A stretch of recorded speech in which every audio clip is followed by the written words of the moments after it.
you see, the climate change is in every geological ages there is a climate change. We remember that there is a dinosaur in 65 million years ago. The dinosaur disappeared because of the climate change. Deciduous climate happened in that time. Nowadays, the climate as such is a very global and regional phenomena, but impact is very local. And you can see there is a lot of the proxies of the climate change. Maybe the temperature rise is there, sea level rise is there. Now the heavy precipitation, continuous rainfall is there, and these are actually the precipitation and the temperature ranges, the sea level rise. These are the proxy. But now the proxies of the climate change are also modulation of seismicity. That is micro earthquake in Himalayan regions or polar regions happening because the melting of the ice taking place and the thickness of the ice sheet is decreasing. So thickness decreasing means load of the lithospheric load is reducing. Just like a dot pen, you can able to fit in a dot pen and then you open the dot pen, then a spring come out and bump. Similarly, there is the bumping of the earth crust and microseismicity taking place, and this amount generation of energy, that means even the 3 magnitude of the earthquake generate 10 tons of the explosive, and this cracks the entire rock masses.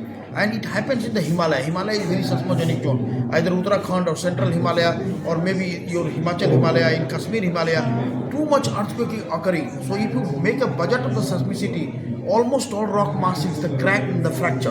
And when the water comes out, they are gushing out in the fracture, gushing out in the cracks, and then widening of the cracks happens because of the hydrostatic pressure. As a result, there is a loosening of the cohesive forces, and rock masses is not hold to the height, and they are coming down. So heavy rain as well as at the same time weakening of the rock masses from the height, it leads to a lot of the sliding of the rock masses, causing a lot of the disasters which are coming on the way of your building a structure very near to the Himalayan belt or very near to the river bed, where a lot of the water has been accumulated because of the flash flood and too much water taking place. So this is a global warming, climate change there.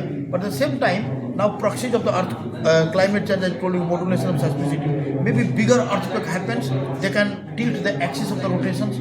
As a result, secular variation will be changing. So Ritu Parivartan is also getting to change.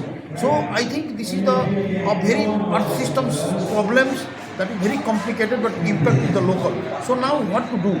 If we are losing a lot of the lives, we are losing a lot of the property every day, recurrence losses happen, then we have to have a very protective plan that we cannot make our house very near to the Himalaya. You cannot make our house very near to the 45 degree angle with these. No, you cannot. I'll tell you cannot make our house very near to Himalaya, or you cannot make our house very near to the coast because tsunami and earthquakes happen. You have seen it. And what happens to the existing habitats? Because due to this phenomena, there are a lot of deaths and people are.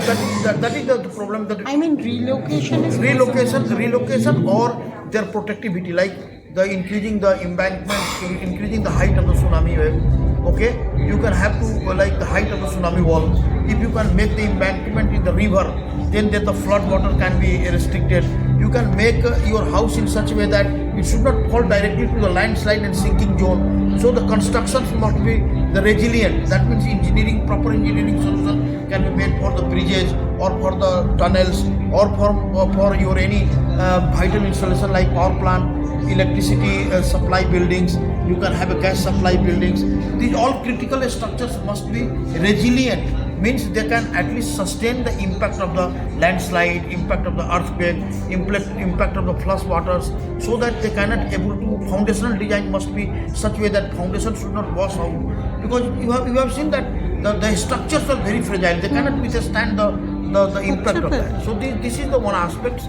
Second aspect is that we have to have a lot of the good planning, where to invest the money for the earthquake or natural disasters risk resiliency plan. What the country is doing, a state is doing, we are very good at the post-disaster risk management, like NDRF, relocation, evacuations, everything we are able to do that. But this is the causing a recurrence losses. You have to reduce the recurrence losses by taking a proper engineering solutions, so that the losses will be minimized, reduced.